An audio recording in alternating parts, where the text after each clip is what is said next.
నిరుద్యోగుల పాలిట కాంగ్రెస్ ప్రభుత్వం శాపంగా మారింది.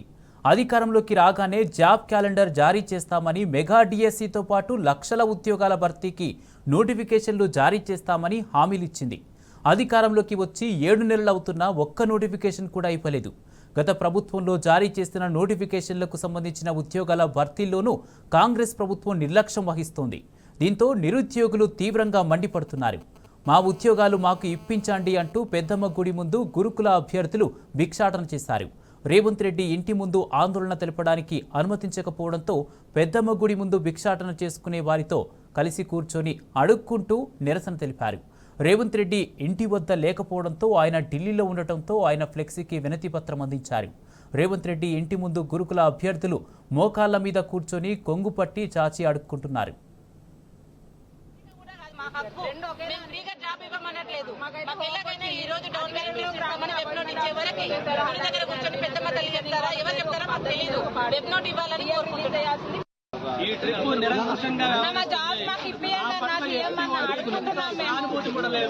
తెలంగాణ ఆడపిల్లలందరూ అడుగుతుంటున్నారు.